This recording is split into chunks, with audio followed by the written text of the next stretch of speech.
Hey, Internet. Hello and welcome to Standing Up School. And you fail. 1. Hey, Internet! 2. Hey, Internet! 3. I don't know my character. Oh, wow. I'm a mutant with teleportation. I'm a mystic. I'm a feline. I'm an atomic zombie. I'm a dwarf who's also a voodoo zombie. But guys, it doesn't matter what we are, because Worldview Everlasting is our favorite YouTube addiction! 3 hours of Munchkin does not do the volume.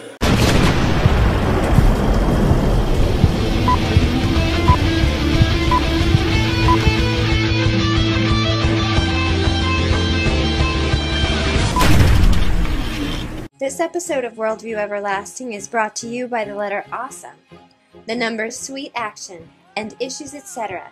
Talk radio for the thinking Christian. IssuesETC.org. Welcome to Worldview Everlasting, your favorite YouTube addiction. And this week, coming up in our gospel text for April, the, I don't know, what is it? 23rd, 5th Sunday in Easter.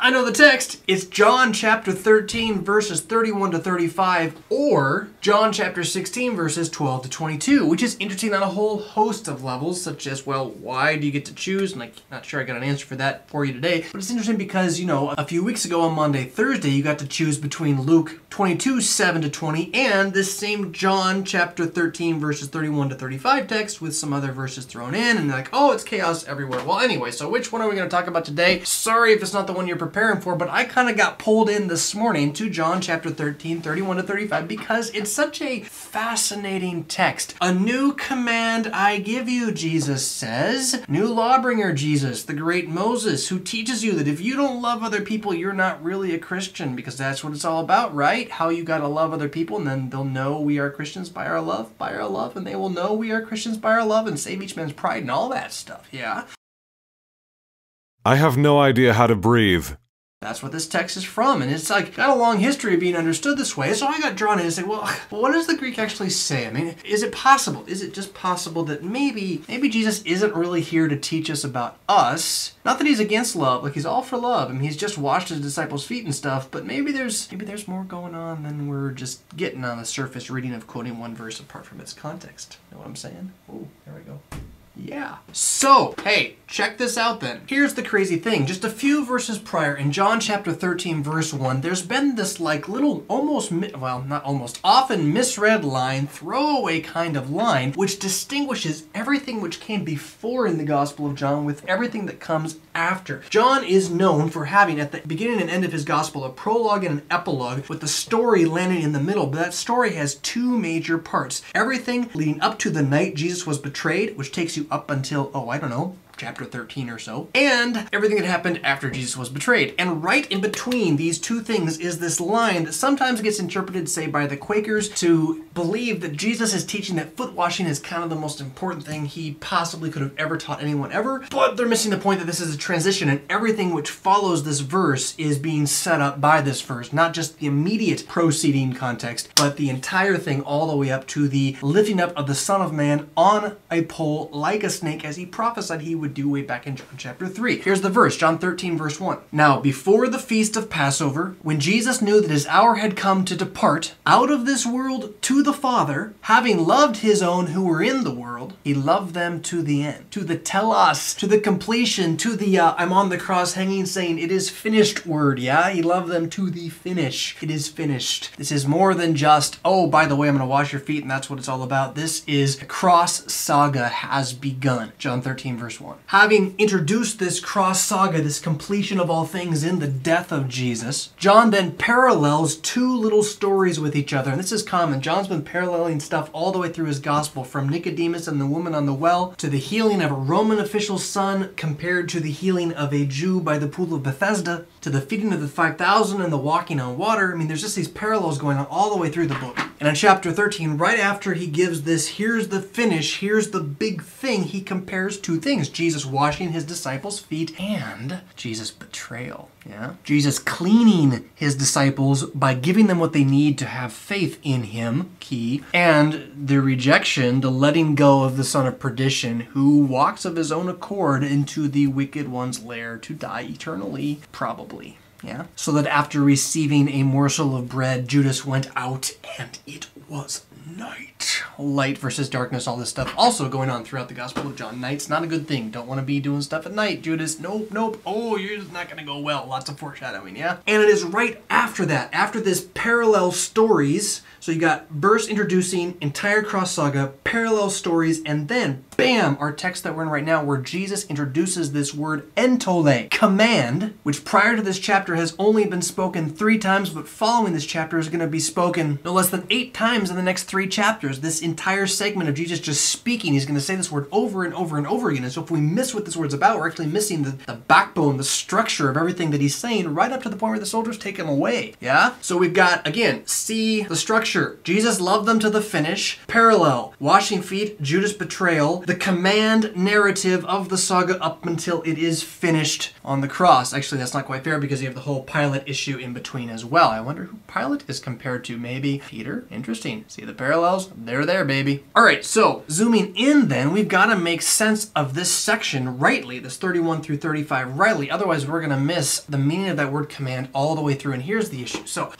we're such legalists, we humans. I mean, we have this thing called the opinia legis, the opinion of the law. It is built into our flesh and written on our hearts that life is about doing the right stuff, being good, right? As opposed to life is about receiving the right stuff, literally, namely the word of God, being made good, not by deed of our own essence that we create, but of the essence that is imputed to us from the Father of all goodness from the start. It's not that doing good and acting good is bad. It's not bad at all. It's just not what life's about. That's the fruit of life. It's the icing on the cake. What life's about is receiving the ultimate and essential good from God, yeah? The problem is, though, we don't think that way. We think the opposite. We have it written onto us as fleshly, rebellious sinners that somehow we must achieve our own active goodness. And so we have this tendency then, when we come to words in Scripture, to read them through that lens of law and just emphasize the law edge of them, and rarely will we translate them as if they maybe are saying something different, even though they might really be able to do that. This is a great example, this word entole, usually translated as command, and certainly connected to the commands of Moses in the Old Testament, so it's not like it doesn't ever have anything to do with doing, but it's not like the word only means command, as in you better be, best be, darn tootin' doing it, right? It could also just mean like a writ, or like a commission, or like a giving of words, so that, for example, at the end of the Gospel of Matthew, who only uses the word once, and I believe, if I'm not mistaken, is what I read today, it's the only time the word is used in the Synoptic Gospels, period, is in Matthew chapter 28, where he says, in teaching them to obey, observe, hear, and be under the words, akuo, everything that I have entoled you. So what? Jesus, having risen from the dead and defeated the devil, is going to send the disciples out just to tell people what to do? Don't bother telling them about, my death and resurrection, all the gospel part stuff, right? No, the word command there is referring to the commissioning to preach everything that Jesus has ever said. The same thing is probably going on here all the way through, but it gets thrown off by our need, our just hungry need to think that it's about being good, which means having love. And so this text gives us the perfect chance to take what is good news and turn it into something that we can do, even though even that love, which we will do, is here being given to us as a gift, not as something that we must achieve. Okay, so let's pull this text apart and see if Pastor Fisk can actually make this make sense without sounding like an antinomian, because frankly, I'm not.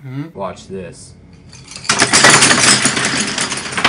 It begins though, and get this, okay, so after this parallel thing going on, Jesus is going to start by saying, not, oh, go love people, but this. Once Judas had gone out, Jesus said, now is the Son of Man glorified. And it's crazy because in the Greek, it's not is, it's was, but that makes no sense. Now was the Son of Man glorified. How? By Judas going out? Yes, because this is the spark which ignites the entire cross saga to take place. He has already now been crucified, as it were. The entire event is taking place. And John, by emphasizing the active essence of it, as opposed to the continuing motion of it, the singularity of it, that's what the aorist does, even even though it's a past thing. Greek isn't as concerned with past and present as it is with action versus continuing action. Jesus is then saying that what is about to happen, this reality of crucifixion, the lifted up snake on a pole thing, is the glory of God in the present. Now was the Son of Man glorified in his betrayal, and God was glorified in him, the Son of Man, in the Son of Man's betrayal. Verse 32, and if God is glorified or was glorified in him, which he obviously was, because Jesus just said so, God will also glorify the Son of Man in himself eternally. Hey, is that meaning that there's going to be like a resurrection too, maybe? Yeah.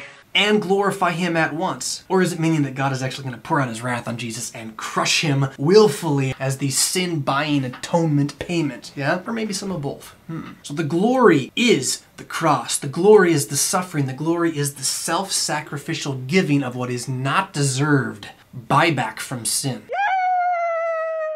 So he says, little children, my disciples, my 12, my chosen band, I am with you only a little while longer because I'm going to die in like an hour or so, a couple hours. So you will seek me. And just as I said to the Jews, which in John's gospel means those who don't believe, because these guys are Jews too, right? But those who don't believe my words, just as I said to them. Now also I say to you that where I'm going, namely a descent into hell victoriously, you cannot come. And thank God you're never going to have to. So he's talking about his death and resurrection and that this is like what it is all about. And then suddenly he tells them they better love each other while he's gone. Because that's really what it's about. I love you. Right? A new command I give you. Love each other? Now, here's the thing. I mean, tell me, you who would like live by the law and you really, just love this verse because it tells you what you're supposed to do. Not that you don't want to do these things, right? But how is this a new commandment? I mean, does the Old Testament not teach love? I'm pretty sure it does. I mean, the whole love your neighbor as yourself thing, second greatest commandment in the Old Testament. Not really new.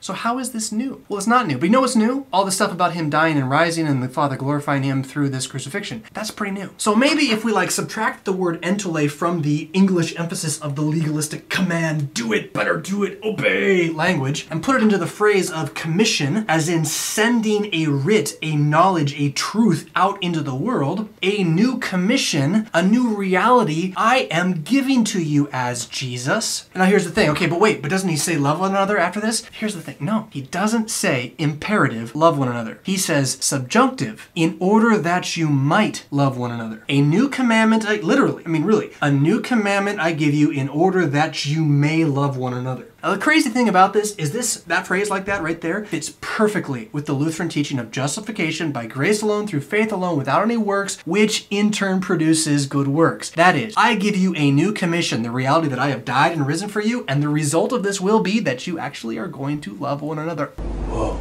And not the love that the pagans know, which is only to love those who do good to them, but the love that only God knows, which is to love even your enemies because of what God is imputing into you, his own forgiveness that just overflows and bursts forth from you to everyone else. Whoa! So it's not like the text is telling you love's bad, right? Or don't love your neighbor because that's not okay, because Christians can't do good works, right? I mean, seriously. And if you hate your neighbor, as John says many other places, then you're kind of lying if you say you're a Christian. Why? Because this new command of the creed, Jesus' death and resurrection for you, his being glorified in and of and as the Father's representative, Son, essence on the cross, this creates love.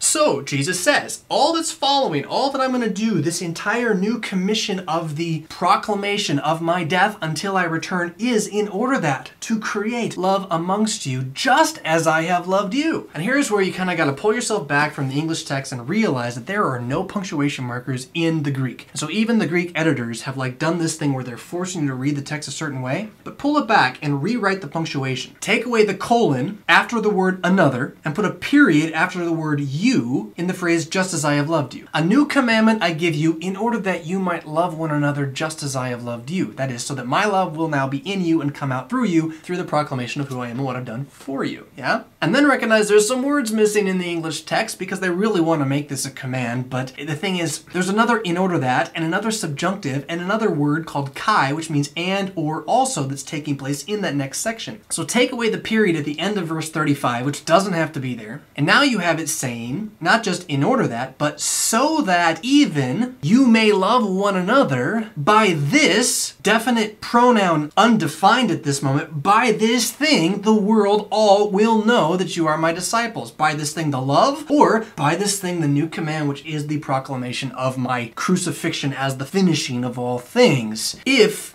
on, marker of condition with probability of activity presented in the verb, so not necessarily just if, but in the likelihood that you will love or may love one another.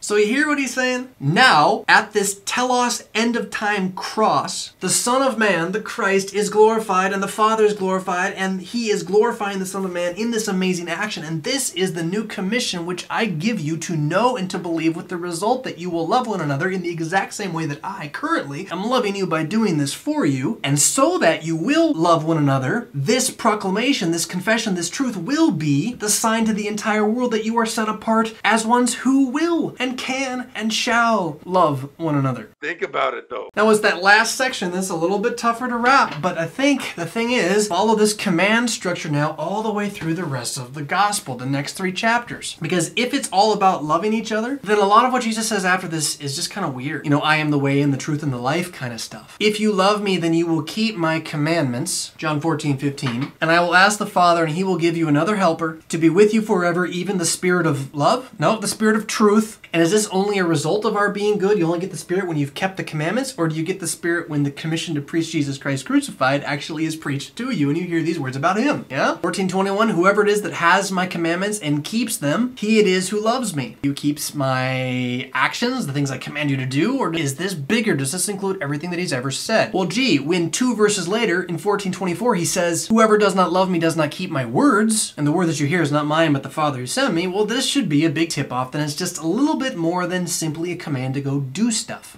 14:31 gets a little bit closer to having that nice legalistic command emphasis. The thing is, Jesus is the one doing the action at this point. I do as the Father has commissioned me to do, so that the world might know that I love the Father. Same kind of structure in the Greek. Yeah. 15:10, if you keep my commandments, you will abide in my love. That is, you will continue to receive my love. How? By the action, having begun by the Spirit, do you finish by the flesh? Or is this a reality by continuing to receive Jesus' proclamation of his own death and resurrection, that you are abiding in his love, with the result that you will love one another? I mean, this is what Jesus has done. He says, I have kept my Father's commandments and abide in his love. Well, what has he kept? What has he throughout the entire book kept? He keeps saying, it's not my word, it's the Father's. It's not my word, it's the Father's. He gave it to say to me, I gotta say it. He doesn't say he told me I have to love people, so I gotta love. The thing everyone wants him to stop doing is speaking these words about himself. John 15:12 brings it back. This is my commandment in order that you might love one another. What's the next thing he says? Greater love has no one than this, but that he would lay down his life for his friends. So hey, what's the commandment? What's the commission? That I'm going to die for you. Next verse, 15:14, you are my friends if you do what I command you. Yeah, and if you don't obey me, you're not my friends.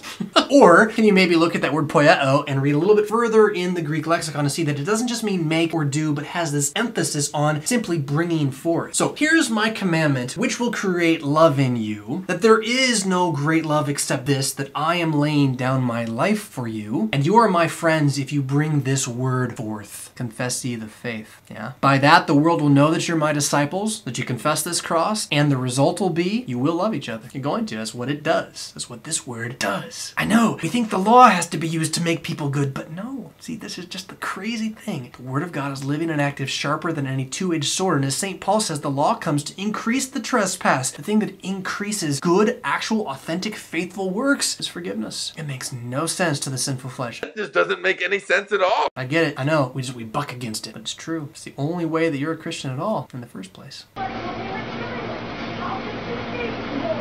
Verse 16, same context. You didn't choose me, I chose you, and I've appointed you to bear fruit. Good works or good words. Truth, the Spirit of truth. And this thing I commission you to bear forth these good words so that, and this is why it's not without love, so that you might love one another. Because the result of a community that lives under this forgiveness and grace is going to be a community that's willing to put up with each other's sin. Those who are forgiven much, love much. It's just a fact. But in order for that fact to be the great commandment that Jesus gives, the new command must actually be done. It's the same thing that Matthew 28 said in the first place, that all nations be baptized and taught to believe everything Jesus has said about himself, which particularly is that he has died, he has risen, and he is coming again. And that's the entire section, 3 whole chapters structured around this word entole, commissioning, commandment, which you gotta choose. Either it's all about love,